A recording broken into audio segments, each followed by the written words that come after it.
Hello everyone, Cool Dude Cobermite here, and E3 is just around the corner. I don't know about you all, but as soon as the new year rolls around, I begin anticipating the upcoming event.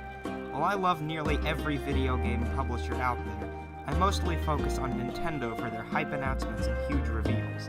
Because of this, seeing as how E3 is less than a month away from now as of recording this, I'll be releasing 2 videos in the near future. A top 10 list of games I want to see at Nintendo's E3, and a list of games I expect to see at E3. Today, we will be covering the list of games that I want to see at E3. Please note that many of these games are unrealistic predictions, but games I want to see nonetheless. With the introduction out of the way, let's start the countdown, starting with number 10, Persona 5 Port. Persona 5 is a bit of a sticky situation when it comes to whether or not the hit RPG from Atlus is coming to the Switch. With Joker coming to Smash and Koei Tecmo's P5 Strikers game coming to the Switch, it would only make sense for the game to be ported. In case you don't know, Persona 5 is a game where you play as Joker, the main protagonist, and his teammates as they work together to change the hearts of corrupted adults by battling the demons inside of them. Throughout the year-long adventure, you can build up relationships with various characters, allowing you to get special boosts in and out of combat. The game uses a deadline system for each mission, forcing you to manage your time wisely in the given time period.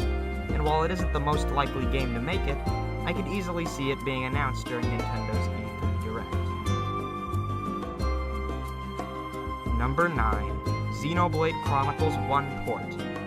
While Xenoblade Chronicles 2 may be the more well-known and well-received installment in the Xeno series of games, the original Xenoblade Chronicles has always been my personal favorite. And with a sequel bringing new fans into the series, this would be the perfect time for Nintendo to remake the original classic, which was filled with beloved characters and a beautiful story.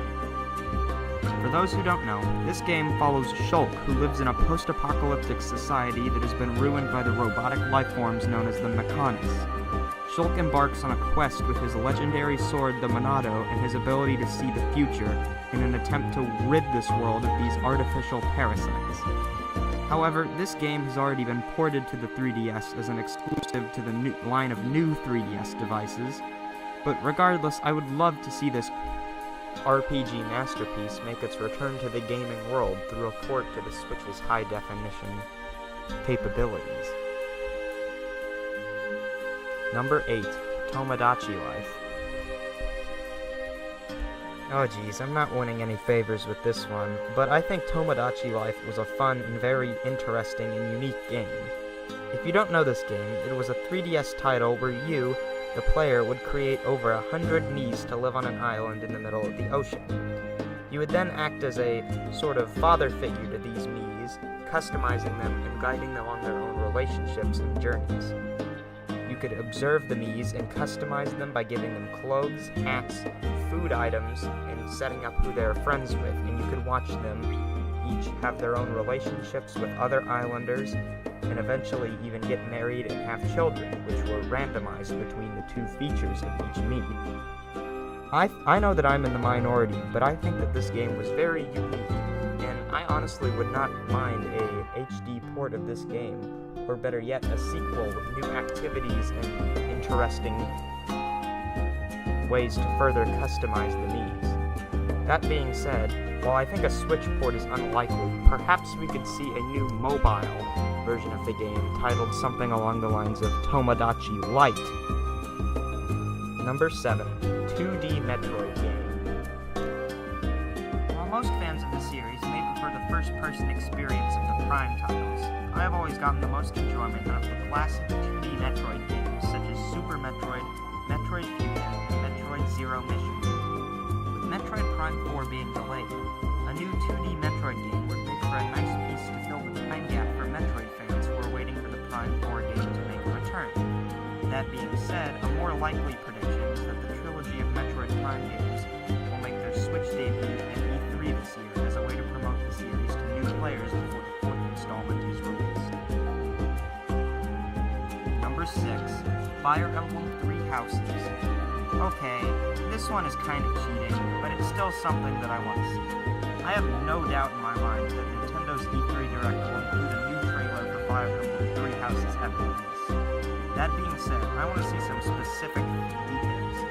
Things such as confirmation as to whether or not the main character will be customizable, like Robin and Corrin are, and a better look at the combat system. Another thing I want to see that I don't see too many people discussing is amiibo functionality. While I have no idea if amiibos are ever going to be used in this game, I came up with an interesting idea for amiibo figures, I believe. Currently, the Fire Emblem amiibos we have are Marth, Roy, Ike, Robin, Lucina, Chrom, Corrin, Tiki, Alm, and Celica. All of these characters are the main protagonists of their respective games, with the exception of Tiki, and each of them have their own legendary weapon. What if, when tapping the amiibo of each character, you would gain their respective weapon for your units to use, such as Marth's Falchion or Ike's Ragnarok Sword? These weapons would grant abilities or skills or stat buffs, and each one would work exactly like they do in their respective games. You could then give these units to any weapon. You could then give these weapons to any unit in your army, allowing for new customization options. The weapons for each amiibo have been provided in the comments section below.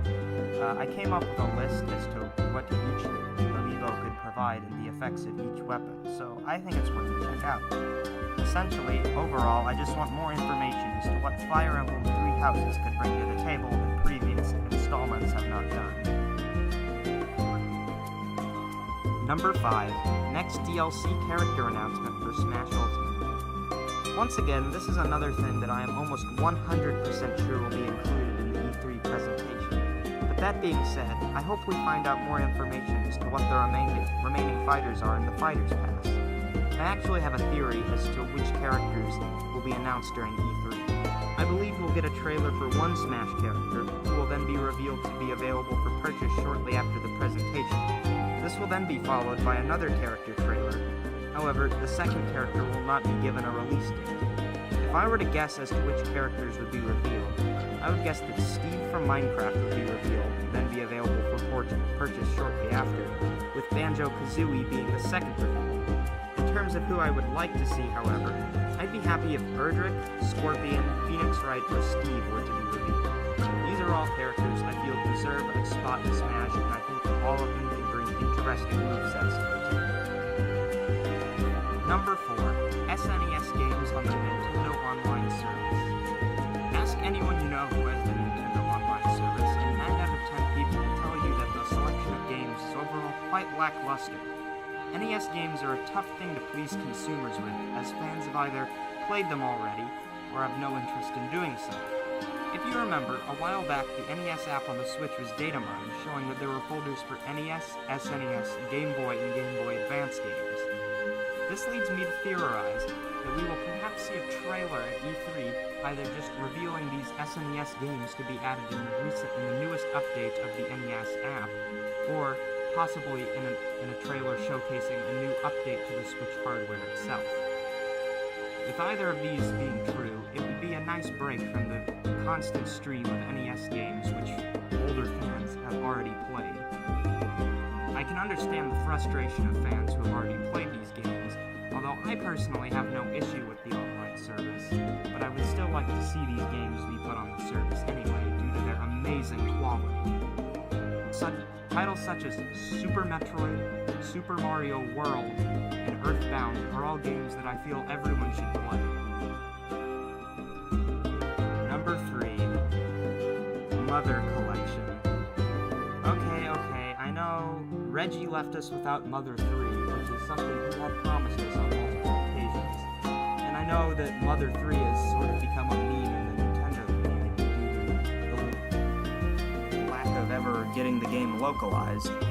Something I think that gives the Mother 3 chance to come to America is the fact that this year marks the 30th anniversary of the Mother series. Going back to my last point with the NES and SNES app, I personally find it odd that the original Mother has not been put on the NES app. And if you look into the data mines for the source code of the SNES update, it seems that Earthbound is nowhere to be seen on the list of SNES games. With both of these being huge titles in the libraries of the respective consoles, I find it a bit odd that neither of these games are included. Now, it makes sense if they weren't included because they were going to market a collection of all three Mother games, including a translation of Mother 3. That way, people wouldn't be playing Earthbound and the original Mother for free instead of buying the collection of games, which could be $30 or full price. It would be a poor business decision. Overall, this is another thing where I think it's just raw speculation, and at the end of the day, theory crafting could essentially be anything. But I think that people are overlooking the chance of Mother 3 coming to America this year. Number 2. Ultimate Alliance 1 and 2 port. Oh boy, Ultimate Alliance is one of my, if not one of my favorite games of all time. In my free time, I'm attempting to speedrun the game as of now, and pretty soon I'll be uploading a Let's Play of it to my channel. In case you guys don't know, Ultimate Alliance is an RPG series which follows the Marvel heroes as they attempt to defeat various threats throughout different comic book storylines. The third game has recently been announced as a Nintendo Switch exclusive, which leads me to believe that we could potentially see the first two games, which I believe are masterpieces, being ported to the Switch. A while back, Ultimate Alliance 1 and 2 were put on the PlayStation Network store as a bundle where you could pay $60 for both of these games. However, recently, due to unknown issues, they were taken off. I could see these games potentially being returned to the console of the Nintendo Switch, whether it be a physical release or an eShop exclusive title. Regardless, if these games come to the Switch, I would recommend that you pick them up, as they are great RPGs even for non-comic book fans alike. And with that, we finally get to the number 1 spot. For those of you who know me, this might not come as a big surprise, as once again, this is a list of games that I want to see rather than ones I expect. But anyways, without further ado, number 1, Metal Gear Solid Collection. Oh boy, this is if not the most long-shot game on this list to potentially see a Switch port of. But Metal Gear Solid is my favorite game of all time, and with Snake being in Smash, it would make sense to market the series, but what I want to see is a collection of Metal Gear Solid 1, 2, and 3, the original trilogy, following Solid Snake, Raiden, and Big Boss himself on their separate adventures. Something I've noticed, and I bet it's just a coincidence rather than a pattern, is that Simon, Mega Man, Bayonetta, and all the other third-party characters in Smash have recently got a game put on the Nintendo Switch console, if not one coming soon. That being said, I think that Solid Snake definitely should have his games on Switch.